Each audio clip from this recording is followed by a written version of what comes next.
नमस्कार दोस्तों। आज हम बात करेंगे इमरजेंसी की। इमरजेंसी वो नहीं जो इंदिरा जी ने लगाई। इमरजेंसी ये फिल्म जो कंगना जी की आई है, इस इमरजेंसी पे हम आज बात करेंगे। इतिहासकारों का मानना है कि इस इमरजेंसी जो पिक्चर दिखाई जा रही है, इसमें सही ढंग से इमरजेंसी का चरितार्थ नहीं किया गया। आने वाली युवा पीढ़ी को भी इस बात का एहसास होना चाहिए कि ये इमरजेंसी में उस वक्त क्या हुआ, सही से इसका चित्रण किया गया नहीं किया गया। मेरा भी मानना है कि इसमें सही चीज़ों का, इमरजेंसी का और उससे पहले का, बाद का, सही चीज़ों का सही ढंग से नहीं पेश किया गया। दोस्तों, कांग्रेस में जब ये इसमें दिखाया जा रहा था कि नेहरू जी के बाद शास्त्री जी के बाद जो सिंडिकेट कांग्रेस थी, उसमें जो कांग्रेस हट के जो बनी, उसमें कांग्रेस आई बनी, कांग्रेस इंदिरा बनी। उसके बाद एक कांग्रेस उसमें से हटी, उसमें कांग्रेस अर्स बनी, देवराज अर्स की, जो कर्नाटक के मुख्यमंत्री थे। फिर उसके बाद जो इमरजेंसी आई, इमरजेंसी में जिस तरीके से इसका इमरजेंसी का चरितार्थ किया गया, उसको सही ढंग से नहीं पेश किया गया। इमरजेंसी में नसबंदी का इसमें जिक्र नहीं है। इमरजेंसी में जो इनका पीआईसी कमेटी बनी थी, प्रोग्राम इम्प्लीमेंटेशन कमेटी, जिसके संजय गांधी चेयरमैन थे, जो बीआर टमटा, रुखसाना सुल्ताना और कई इसके हाई पावर लोग थे जो उस कमेटी में थे।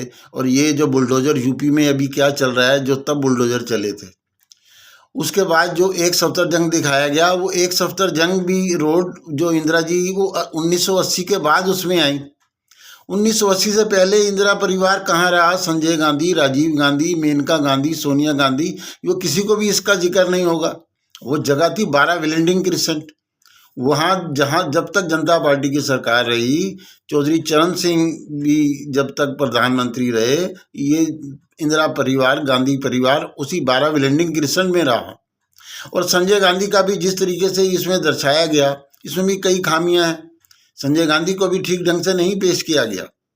संजय गांधी का भी अपना जो स्ट्रगल थी, संजय गांधी पे जो केस थे, और किस तरीके से उस वक्त यूथ कांग्रेस संजय गांधी के साथ खड़े होके दिल्ली, देहरादून, आगरा संजय गांधी के साथ उसमें उस तरीकों पे जाया करते थे, इन चीज़ों का भी चित्रण सही ढंग से नहीं किया गया। और दोस्तों, और उसके बाद जो ये इसमें दिखाया गया कि इंदिरा जी की जो छवि थी, इंदिरा जी चलने में बहुत तेज चलती थी। इस पिक्चर में ये दिखाया नहीं गया इंदिरा जी कितनी तेज चलती थी। सारे कांग्रेस के लोग तो पीछे रह जाते थे। और इंदिरा जी जिस तरह अपोजिशन में रहीं, 12 विलेंडिंग क्रिसेंट में रहीं, विरोध में रहीं, विपक्ष में रहीं, उस वक्त संजय गांधी का क्या रोल था? संजय गांधी कितने प्रदर्शन करता था, कितने लोग यूथ कांग्रेस के उसके साथ लगते थे। तो इस फिल्म का सही मायने में सही तरीके से चित्रण नहीं किया गया।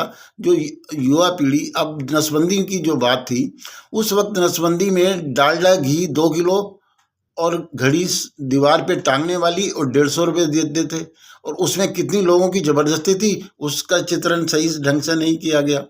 खामियां बहुत हैं इस पिक्चर में। मैं भी आपसे आगे बात करूंगा। इस पिक्चर को सही ढंग से नहीं दर्शाया गया। इमरजेंसी की जो हकीकत थी वो इस पिक्चर में सही ढंग से नहीं बताई गई।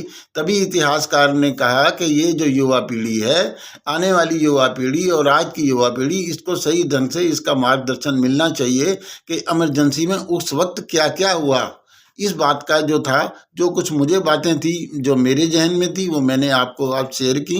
और मुझे आप इस बात का भी भरोसा है कि आप भी इस बात को मानोगे। बहुत बहुत धन्यवाद।